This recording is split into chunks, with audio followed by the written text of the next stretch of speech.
ఆదర్శంగా తీసుకోడు. ఆవు పాలిస్తుంది యజమానికి నిస్వార్థంగా, విశ్వాసంతో ఉంటుంది.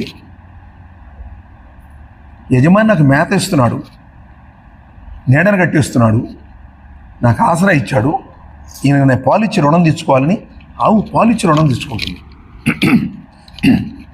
దూడ మొత్తం పాలు దాక్కుండా తన తల్లి దగ్గర కొంచెం దాగి యజమానికి పాలిచ్చి ఆమె త్యాగం చేస్తుంది.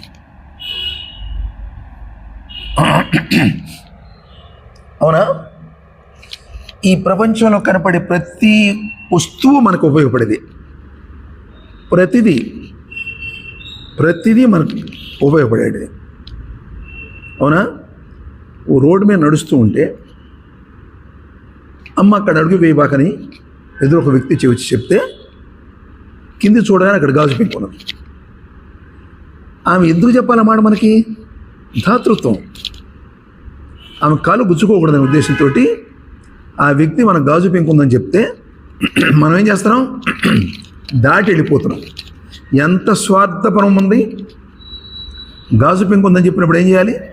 గాజు పెంకును తీసి ఎవరు తొక్కని చోట వేసి వెళితే మనం గొప్ప కాదు, బాధ్యత. ఒక దాతృత్వం కలిగిన వ్యక్తి గాజు పెంకు తక్కువ మనం ఆపితే మనం గాజు పెంకు దాటి పెడుతున్నామంటే మనకన్నా స్వార్థపరులు ఎవరు ఉంటారు? ఇంకా అది ఇంకెవరికైనా గుచ్చుకుంటుంది, ఇంకేదైనా జరుగుతుంది. ఎవరు గుచ్చుకుంటే ఏమనేగా? నీలో స్వార్థం గూడు కట్టుకొని చిన్న చిన్న విషయాల ద్వారా నీలో స్వార్థం ఎంత ఉందో బయట కనిపిస్తూ ఉన్నది. అవునా? మనం దారిని పెడుతూ ఉంటే ఏ మోటార్ సైకిల్ కారు మన మీదకి వస్తూ ఉంటే ప్రక్కన ఒక మనిషి చేపెట్టి లాగితే నువ్వు తిల్లి అట్లా పడ్డావు అనుకోండి, లేవగా నన్ను లాగుతావా? నీకేం పని? రైహే లెగిచేసి తనలో ఉన్న క్రోధాన్ని మొత్తాన్ని బయట తీసుకొస్తే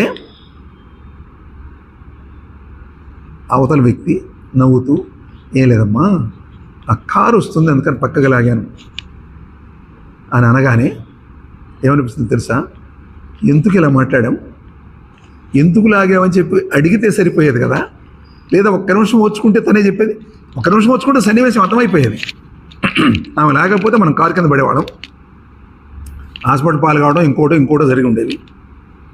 ఆమె కదా ఇప్పుడు మనం రక్షించింది అనేది ఒక్క నిమిషం ఆగితే ఈ విమర్శనాత్మక బుద్ధి పనిచేసేది. క్రోధం, మనలో ఉన్న క్రోధం వెంటనే వెలుపులకు వచ్చేసి రక్షించిన వ్యక్తిని నిందించే స్థితి తీసుకొచ్చింది.